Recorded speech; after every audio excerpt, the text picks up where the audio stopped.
क्या खाना चाहिए और क्या नहीं, कैसे उन्हें अपनी सेहत का ख्याल रखना है। उनकी सारी किताबें खाने पीने पर थी। खैर सिमी अपनी आंटी से मिलती है। जब वो उसे आने की वजह पूछती है तो सिमी बताती है कि मैंने आपको कभी नहीं देखा, तो इसलिए मैं आपको देखना चाहती थी। क्लाउडिया सिमी से पूछती है कि तुम यहाँ पर कितने दिन रहने आई हो।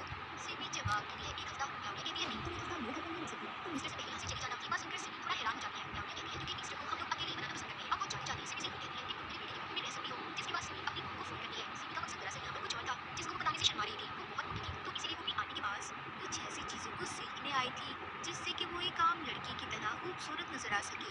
रात को जब ये सभी खाना खाते हैं तो यहाँ पर हमें क्लाउडिया का बेटा दिखाया जाता है जिसका नाम फिलिप था। दरअसल फिलिप के असल डैड मर चुके थे, जिसके बाद क्लाउडिया ने एक दूसरे आदमी से शादी कर ली जो इनके साथ ही रहा करता था। मगर खाना खाते हुए सिमी ये बात नोटिस करती है, क्लाउडिया का हस्बैंड उसके बेटे फिलिप को बिल्कुल पसंद नहीं करता। क्लाउडिया बहुत ही प्यार से फिलिप के लिए खाना लाती है। उसने मीट गोश्त को छोटे छोटे टुकड़ों में करके फिलिप को खाने के लिए दिया।